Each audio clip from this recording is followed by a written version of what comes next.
त्यामुळे ती विमानं जेव्हा आपण विमान रिक्विजिशन करतो त्यावेळी या 4-5 ऑपरेटरपैकी कोणाचं तरी विमान येणार आहे, तर ते विमान येतं.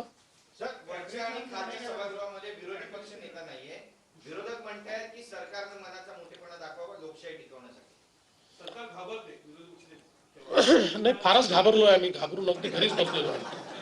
घाबरून आमची चाळण झालेली आहे. पण मला असं वाटतं की याचं उत्तर शिंदे साहेबांनी दिलेलं आहे. हे शेवटी अध्यक्ष आणि सभापती मिळून ठरवतील.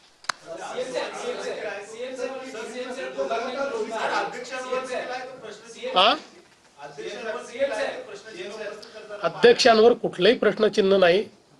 रोज उठून काहीतरी आरोप लावायचे ही जी काही सवय आहे ही योग्य नाही आहे. त्याचं योग्य उत्तर मिळेल.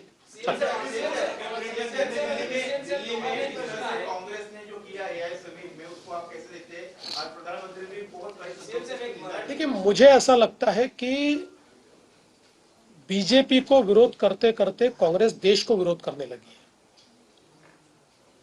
ये जो एआई समिट है ये भारत की एआई समिट थी और दुनिया भर के प्रधानमंत्री, राष्ट्रपति, head of the states, ministers पहली बार इतने बड़े पैमाने पर भारत में एआई समिट में आए थे.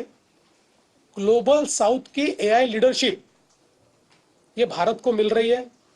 और सबसे बड़ी बात, 1 साल पहले दुनिया के एक्सपर्ट कहते थे कि भारत को लार्ज लैंग्वेज मॉडल LLM तैयार करने के लिए बहुत साल लगेंगे. 2 LLM हमने डेमोन्स्ट्रेट कर दिए. तो इतना जब आर्टिफिशियल इंटेलिजेंस का भारत को उसकी अगुवाई मिल रही है, ऐसे समय वहां पर जाना, और शिंदे साहब ने बहुत सही शब्द का इस्तेमाल किया, चड्डी बनियन गैंग.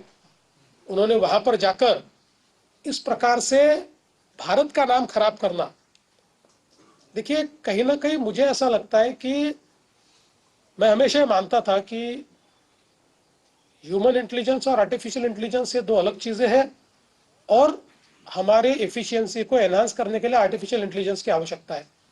लेकिन अब मुझे लगता है कि कांग्रेस का ह्यूमन इंटेलिजेंस पूरा समाप्त हो गया है.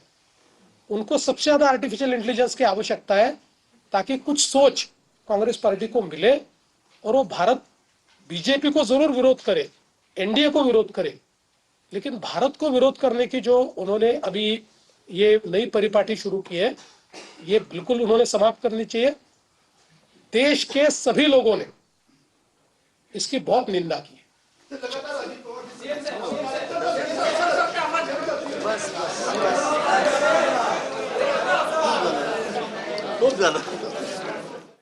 उद्यापासून अर्थसंकल्पीय अधिवेशन सुरू होत आहे आणि तत्पूर्वी सरकारची ही पत्रकार परिषद. केंद्राकडून राज्याला जे काही देण्यात आलं, जी काही मदत झाली त्या संदर्भात देखील मुख्यमंत्र्यांनी माहिती दिली. 6 मार्चला मी अर्थसंकल्प मांडणार असल्याचं फडणवीस म्हणाले. अजितदादांनी अर्थसंकल्पासाठी प्रचंड मेहनत घेतलेली होती. अर्थव्यवस्थेसाठी शिस्त सातत्यानं अजित पवार हे पाळायचे असंही फडणवीसांनी सांगितले.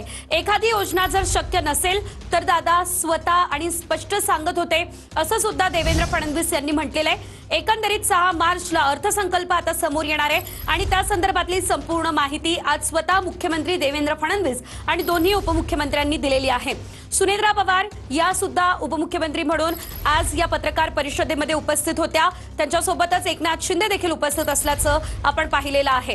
केंद्राकडून राज्याला मिळणाऱ्या निधीमध्ये 20,000 कोटींची तब्बल वाढ झालेली आहे आणि त्याचा फायदा यंदाच्या अर्थसंकल्पात देखील होणार असल्याचं मुख्यमंत्री फडणवीसांनी सांगितलेलं आहे.